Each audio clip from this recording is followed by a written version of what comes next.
You ever notice how the room goes quiet when she starts talking? That ain't luck. That's Deb Robert. This message is brought to you by D.E.B. Roberts. Breaking News Blend. Not coffee. Not tea. This is clarity in a cup.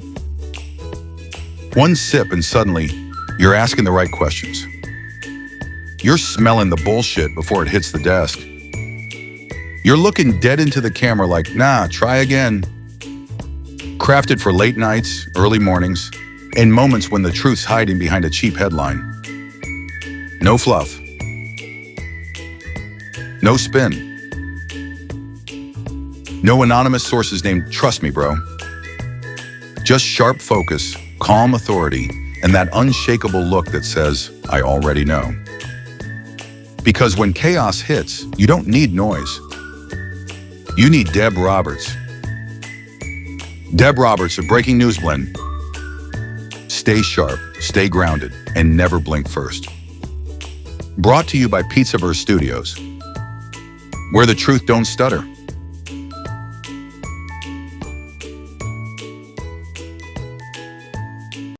Mark, what the fuck you doing in here, you prick?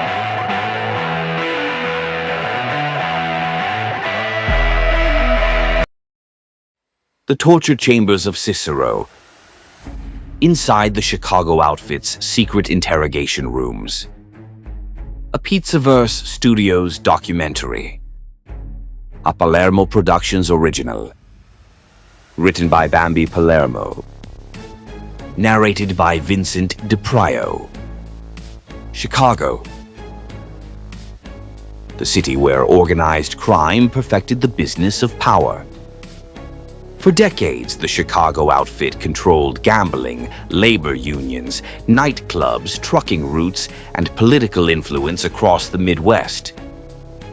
But behind the money, behind the flashy nightclubs and mob bosses in tailored suits, there were darker places, hidden rooms, basements, garages, places where people were taken when the outfit had questions. Places where suspected informants, thieves, and traitors were interrogated.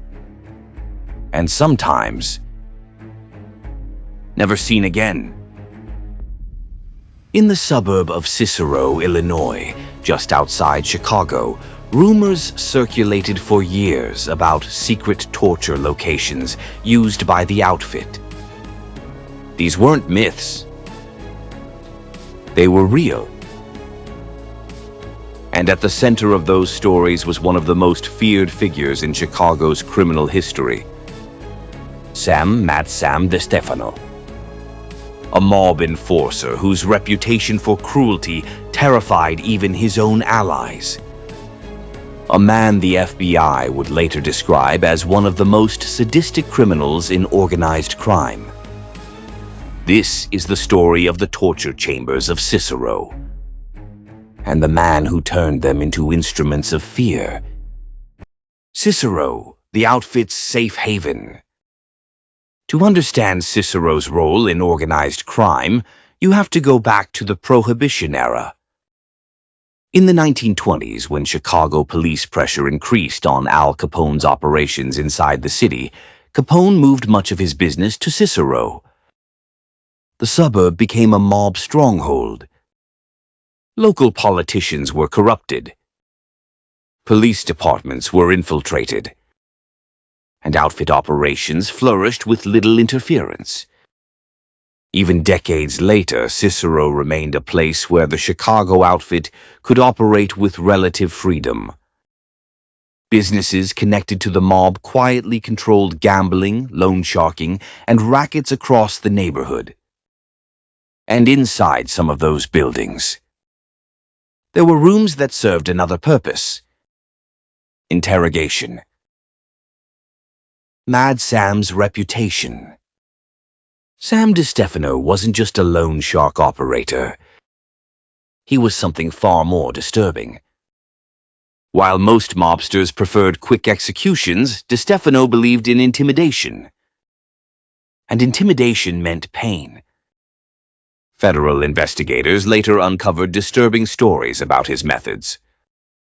Victims were reportedly beaten for hours, burned with blowtorches, shocked with electrical devices, threatened with knives and ice picks, all in an effort to extract information. Sometimes it worked. Sometimes the victim never survived. Even other outfit members were uneasy around DeStefano. His violent temper was unpredictable. His cruelty went far beyond what the mob normally tolerated. But as long as he made money, the bosses allowed him to continue. You ever lay awake at night, thinking about things you shouldn't be thinking about? Missed opportunities. Bad decisions. That one thing you said at dinner that ruined the whole table? Yeah, that's insomnia.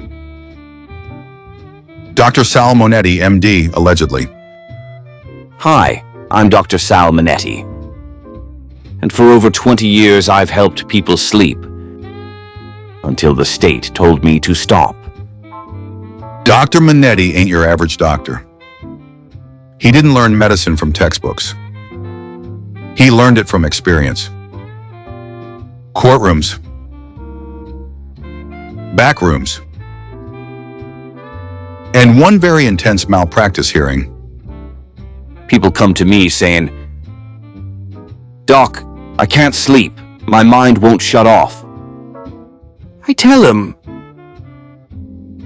that ain't your mind. That's guilt. That's when I prescribe Night-Night Veto. Night-Night Veto is the only mob-grade sleep aid engineered to shut down thoughts, memories, and inconvenient self-reflection. One pill? Your problems don't disappear.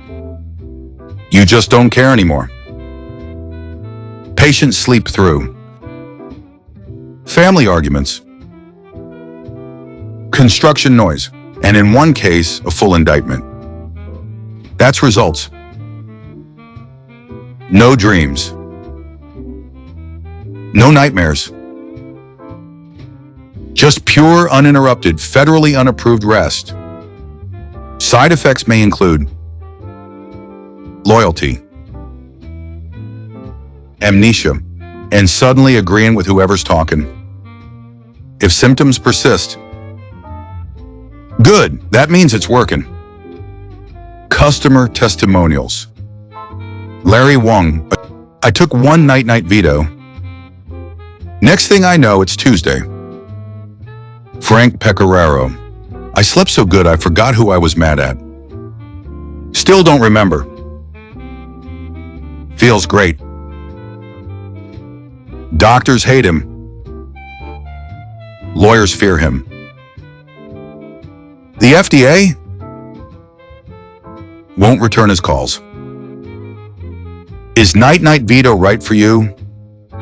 If you're asking questions, probably.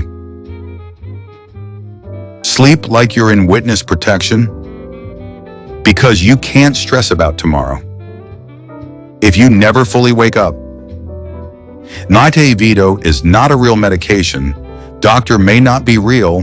Do not take before a sit-down, during a deposition, or while being followed. Side effects include nodding, forgetting, and unconditional loyalty. Ask your doctor. Unless your doctor already knows better.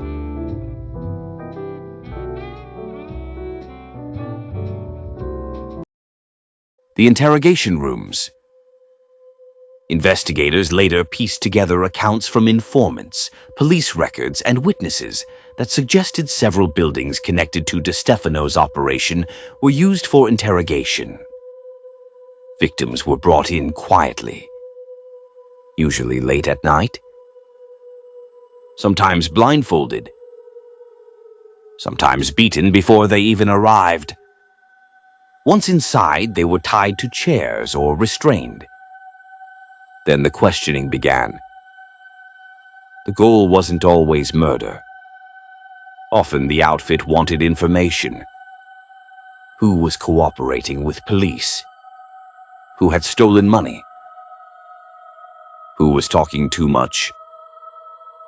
But the line between interrogation and torture often disappeared.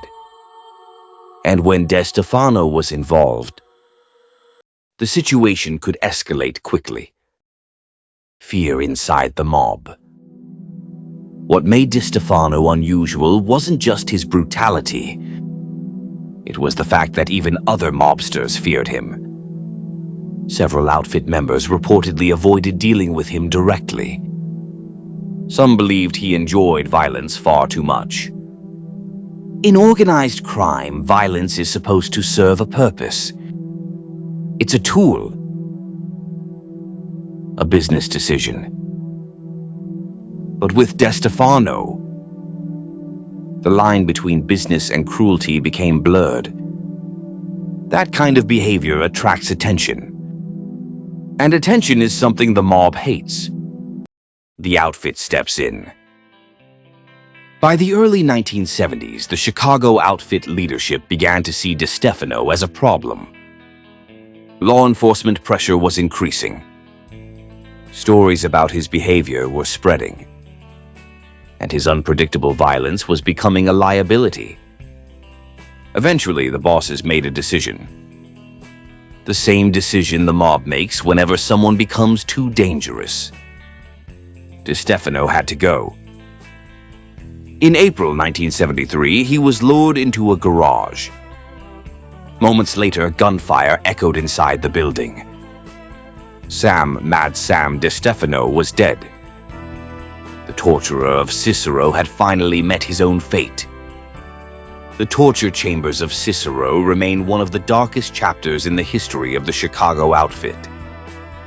A reminder that behind the myths and movies about organized crime, there were real victims, real violence, and real fear. The mob thrived on silence. But over time, investigators, historians, and former insiders have slowly uncovered pieces of the truth. And those pieces reveal a brutal reality.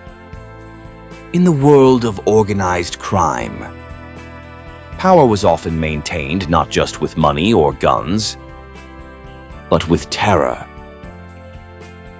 The story of Cicero's torture chambers is a reminder that the history of organized crime is more complicated and darker than the legends often portrayed in films. It's a story of power, fear, and the consequences of allowing brutality to flourish in the shadows. Because in the end, even the mob couldn't tolerate the monster they had created. Thank you for watching this Pizzaverse Studios documentary. For more deep dives into organized crime history, follow Pizzaverse Studios and Palermo Productions. New mob documentaries and true crime investigations coming soon. Credits: Pizzaverse Studios. A Palermo Productions documentary. Written by Bambi Palermo. Executive production: Pizzaverse Studios. Special thanks: the Pizzaverse community.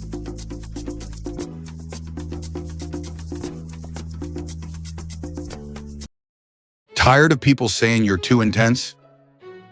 Sick of being calm, reasonable, and emotionally available like some kind of therapist from Whole Foods? Well, congratulations, sweetheart. Anthony Sessa has a product for you. Introducing Anthony Sessa's No Regrets Life Enhancement Kit. Because thinking ahead is for suckers.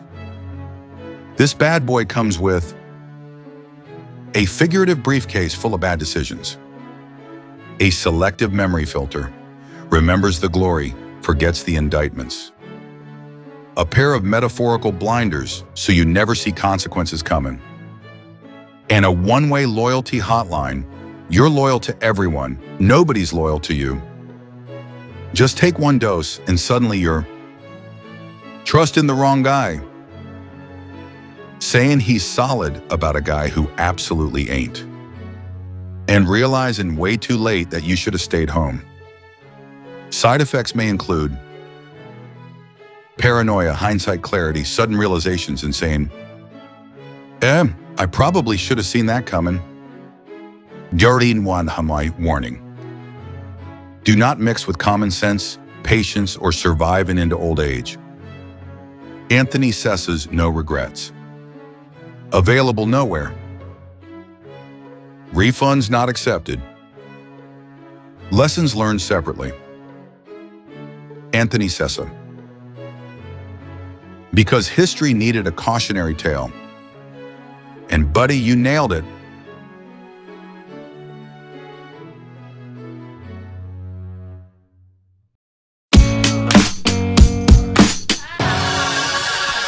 Give me groceries and booze. Give me FaceTime with my friends. Give me intravenous news. Little drips of CNN. Give me meditation apps.